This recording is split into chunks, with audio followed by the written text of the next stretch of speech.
Most businesses don't fail because they fail to grow. A lot of businesses actually scale themselves out of business. They grew before they were ready. People ask the wrong questions in the wrong order, and then they don't have the proper data to make the decision on what they need to do. I don't even think people to that point of like no data, they don't even know what their sell-through rate is on their own websites, and like they're not keeping track of it. There's nothing worse in the world than getting a phone call and say, you guys gotta shut off the ads. And business owners never want to do that. They want the money to continue to come in, whether they can fulfill on it or not, which is wild. Welcome to Follow the Yellow Brick Road, the show where online businesses learn how to turn clicks into customers and growth into real scale. I'm your co-host, Emma Rainville, the Wizard of Ops, helping companies transform chaos into systems that actually run. And I'm Mitch Barham, the Wizard of Ads, the guy who knows how to turn paid traffic into predictable revenue. Together, we break down what really drives profitable online businesses, from traffic and funnels to operations, scaling, and everything behind the curtain. Because getting customers is only half the battle. The real magic happens when ads and operations work together. So if you want smarter traffic, stronger systems, and a clear path to scaling your business, you're in the right place. Let's follow the Yellow Brick Road. Yo, Mitch, what's up? Keeping on, keeping on. Keep it on. So today we're going to be talking about a really, really important topic and something that you and I, with our agencies, have dealt with and seen over and over and over again. And so here's the misconception. Most businesses don't fail because they fail to grow. A lot of businesses actually scale themselves out of business. They grew before they were ready. And so today we're going to talk about it. So Mitch, this is something that you and I have dealt with a lot. A lot. My side from operations, your side from running ads. And there's nothing worse in the world than getting a phone call that I've had to make, by the way. Like when we've been brought into other people's companies, I've had to call their ads team and say, you guys got to shut off the ads. And business owners never want to do that. They want the money to continue to come in, whether they can fulfill on it or not, which is wild. And so let's kind of walk through that. So there are several like major points and reasons why that happens. So I'd love to talk about number one, no proper operations. I know that's the one you like to usually end with because it's a big one that encompasses it all, but I think it'll lead into all the rest. Oh yeah, it snowballs into everything. So I'd love to just hear your take. So no ops. They have no communication channels. Marketing doesn't know how to talk to customer service. Customer service doesn't know how to talk to the admin side. No one is communicating properly. Things stall. Things don't move. They start adding things like bonuses and upsells that nobody knew about. Talk to me about some of the things that you've seen. Oh, so many. You hit so many of them right on the head. Like communication is huge, especially from a marketing side. Like let's say I need to be able to talk to sales and know how, let's say, the quality of the leads or the conversion rates or, even online. How is that all going? Customer service is huge. How are people reacting to it? How many clients have you brought on? This is my favorite, by the way. How many clients have you brought on that have talked about, I'm building a brand and I'm building something real and we have so much impact, and then they don't even have customer service. It's inexistent. They've got some VA occasionally answering emails and no telephone number. How many times have you seen that? More than I have fingers and toes. Like it's all the time. Or the customer service they do have is just horrendous. They don't even know what the person's selling. Yeah. And they just... Well, when they brought me on 4 years ago, we were selling dog tags, and today we have 15 supplement brands, and I don't know anything about supplements or the FDA. Yeah. Love it when they add like an upsell at the end of like purchasing, right? Like on an e-com, and then nobody knows about it. Yeah. Or all of a sudden there's a sale and it's like, we were supposed to know about it. And I'm like, wait, no, like you didn't tell us. Nobody told us that you were running this promo. Awesome. I guess I need to go out and light a fire and some incense and pray to the stars, because I'm more likely to find out that way than from you. I mean, they could send me an owl. like you've gotten. I got an owl yesterday. Yeah. Like send me a Harry Potter owl, and I mean I'll take that. I don't care, and that's huge because it trickles down into everything. So there's no systems, there's no operations around communication, around the website changes. That one happens all the time. I'm sure you ran into that where just all of a sudden the entire landing page and offers different, and you're like, wait, now nothing's congruent. Right. Like right. They the don't ads don't match, or the emails don't match the front end. I love when the front end doesn't match the back end. It's like a random upsell that has absolutely nothing, no correlation and no transfer. And it's just like, why did you do this? Well, the same demographic uses it. That's what they sound like to me. Love the accent. That's great. Oh, 100%. It's like, oh, you're selling dog tags and then selling a motorcycle helmet. Yeah, that makes sense. Right. The front end is a motorcycle helmet. I've actually seen things that crazy. Or one is a tactical watch. And on the back end, it's a vitality supplement. And then it's like, well, a vitality supplement goes with working out, and a tactical watch can actually track your workouts. I mean, okay. You have to connect the dots, sir. Yeah. Anyway, okay, so that's number one, ops, and we could go into that for hours, I know, but you guys get the idea. Number two I want to talk about is inventory. This one makes my tummy hurt. I'm not even kidding. Time. Literally just dealt with this before I came down here. It's a white label product, so they should have them all. Yeah. No, that's not how it works. There's still limitations on your manufacturer, how fast they can go, or literally, like, I mean, it happens all the time where we actually, through paid ads, scale you so fast you run out of inventory. Right. For weeks and months because you weren't ready. You weren't custom formulas, custom products that you have to manufacture yourself. Those are like, that's the first question I ask people. Oh, yeah. And then what's your runtime? Yep. Then what's your inventory? I never start with what's your inventory because it doesn't matter. Doesn't matter. But for white label products, the amount of people that have no idea what the ability is for their fulfillment house with the white label product is just nuts to me. No, they just think it's sitting on a shelf ready to slap their label on it. There's a bazillion. Yeah. There's a bazillion, Emma. Well, it's such an easy, like, one, ask the place if you're white labeling. Like, they'll tell you what they're, Well, you can't ask them what they have. You don't want to do that. Because here's the thing. You don't know what other people are selling of that white label product, if they have the white label product. So the amount of times that I hear from someone, I did ask, and they told me they have 100,000 units. We're selling 1,000 a day. I didn't think it would be a problem. So what you need to know is there some giant out there that has this on the back end of one of their products? What is the average amount that you're selling from other people per day? Then you ask what they hold in inventory. You couldn't ask them how long it takes them to manufacture? I would ask that after that. Okay. Because knowing that it takes 3 weeks doesn't really matter if I don't know those other two elements. How much do you sell every day?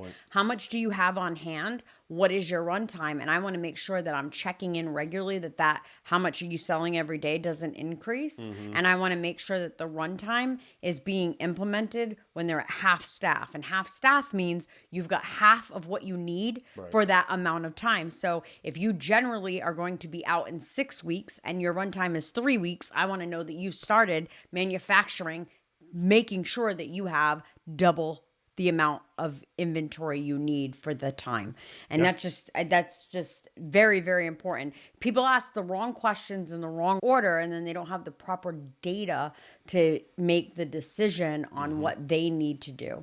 I don't even think people, to that point of like no data, they don't even know how long it takes them, what their sell-through rate is on their own websites. Correct. And like they're not keeping track of it. Right. I see it all the time. And even in my e-com businesses of the past, like I had, this was before AI, before all the cool tools we have now, but like Excel spreadsheets of sales by day with projections of when we were going to run out and when I needed to order by to make sure we didn't run out. Right. And even then we had 12 to 16 week lead times. Right.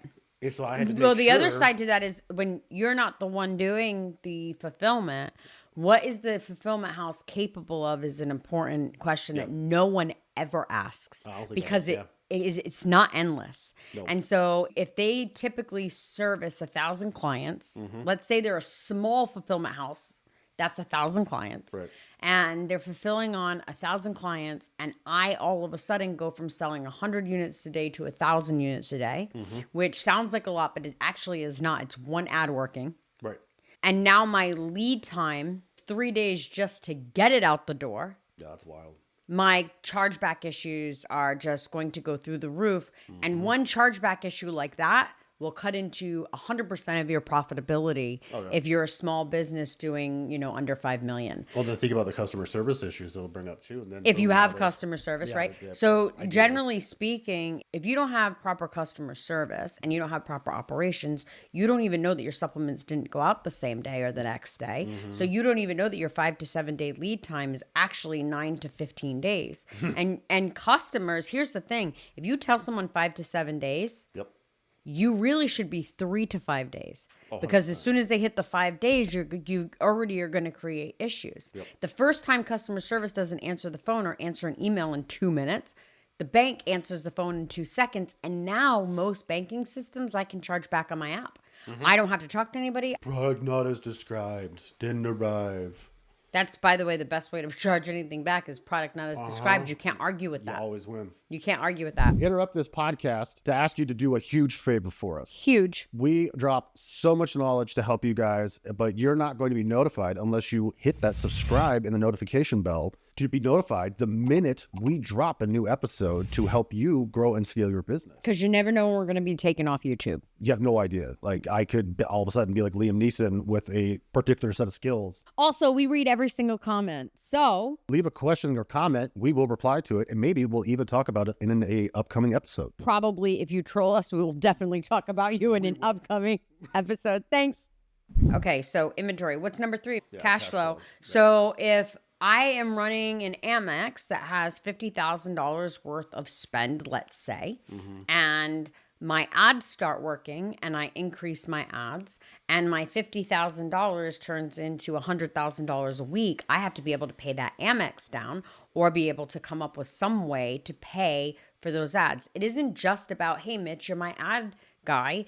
I'm not going to be able to pay you for 30 days. Can we have a net 30? A lot of people love to create that. And that's fine. And I know you do that. You do a monthly retainer where you'll get paid at the top of the month or the end of the month. And that's predictable and easy. But what's not predictable and easy is when you're scaling. And so we scaled the company in 24 months from 15 million to 100 million. And it was a monster. It was incredible. And I probably could have done it in 8 months, but we had to be careful with the money. We had a net 3 with the media buyer. They were in Israel and there was no negotiating that. And I don't blame them because of the amount of people that they scaled out of business. Oh, yeah, 100%. And so, and that's a real thing. And so then I had to have enough capital to pay for the running of the ads on Facebook, on Instagram. We weren't on TikTok at the beginning, we were at the end, but we were on Reddit, we were on Google Ads, we were on Newsmax. Oh, wow. Yeah, we ran all over the place, but I had to pay for all of that. Yeah, New product development, because when you're scaling a company, it's a matter of time before you run out of the ability. There's a lot you can do there to make that product great for years and years and years. But at some point, you are going to need to diversify into multiple products. Because when you get into about the $20 million range, if you don't have more than 2 products, one fizzling out puts you out of business if something goes wrong. And you have no idea what's going to happen, i.e. Ozempic. You had $100 million giant fitness companies almost overnight go to $10 and $15 million fitness companies because now I can take a shot and still eat pizza. I don't care about your workouts. I don't care about your nutrition plans. I care about the fact, and something like 70% of Americans between the ages of 40 and 60 have tried some type of GLP-1 at this point. Oh, yeah. Well, it's something it's something absolutely astronomical. Yeah. So you don't know. I could have argued for hours 6 or 7 years ago that fitness is always going to be a thing. Fitness companies are never going to stop being something that people seek after, and I would be dead wrong. So money, yeah, that is absolutely huge. And there's so many, you hit on every single freaking thing that I've had to deal with in aspects and like insert myself into a company to suddenly be the CMO and CFO to help them navigate the money side of things. Because like nobody knows, just for the ad spend, it's seemingly forgotten that, oh, I have to still pay that. Yeah, and it was even worse. You remember when Facebook gave actual net 30-day terms? Yes. And it was really net 60? Yes. Because you got your bill at the end of the month, Yes. then had 30 days to pay And then you it. had 30 days to pay And it. I'd always have to remind clients, hey, you still have this. And sometimes it was actually like 62 days on the 31-month days. Right. Right. But to be like, hey, you still have that $110,000 to pay. That you have to pay for the Yeah. actual ads. Yeah. At one point, we were doing with one of the companies I was working with. This is a $500 million company. We were doing about $1 million to a month in ad costs, and like to keep up with that is actually really challenging. Even at a $500 million a month, you wouldn't think that $12 million. It was more like I think it was like 15.8 was what we spent a year in ad costs. Just our ad, not in advertising costs, just our ads, actually running of the ads, just the traffic side. And it was so challenging to keep up. We had a full-time person just for that. Oh, I believe it. Yeah. They have to pay that down all the time and make sure it's getting paid, because Facebook will cut you, like all the platforms will cut you right off if you don't pay that bill. Oh my goodness. Even now, like they don't even do terms. Good luck calling Facebook. It's non-existent. Non-existent, yeah. Yeah, it doesn't exist anymore. Like you cannot call anybody. No. They call you to tell you crappy advice. But cash flow is huge. And when I start to work with people, that's a huge question. Is it's like, how's your cash flow? How's your budgeting? You know, how's your inventory? How's your projections? How's all of that? Because again, I literally dealt with this on the airplane coming down here. Was like, you guys are doing great. We've doubled their sales in a month. And he's like, but now we're going to run out of our top sellers. Cool. You complained a couple weeks ago it wasn't good enough, and then we really kicked it into high gear, getting you a 5 to 6 times return, and now we're gonna have to back off. That sucks to lose all that momentum. Yep. It makes me sad. There's actually 100 more, but the last one we're going to talk about is staff. Staff is a tough one. I've seen companies that, because when you start scaling, things start breaking. When things start breaking, it seems like the thing to do is throw people at it. A lot of us do it. And so let me go to my local bar and drown my sorrows. But also my waitress is really awesome, and maybe she can be my new head of customer service. She's so nice. Right. My bartender, oh my God, I loved talking to him. He can start handling my chargebacks, right? Now the guy at the table sitting next to me who's a freelance photographer, oh my God, if I could have someone film me. Yeah, now you got vlogs and they can take pictures of your products. Wow, this is going to be great. Yeah. What happens is you end up hiring a bunch of people where you didn't create processes. And then those people, the next guy who's going to pay them $1 more an hour, they're going to move on, or they're going to find something exciting that they want to work on, or they're entrepreneurial, or they're a bartender and have a drinking problem and don't show up half the time. So Boris. No, I'm just kidding. I'm just kidding. But in all seriousness, like staff is a huge issue. In today's world, we've actually created together a product called AI Workforce Lab, where we help people build agents to run their businesses while they sleep. And that's real. That's not 100%. fake. That's very real.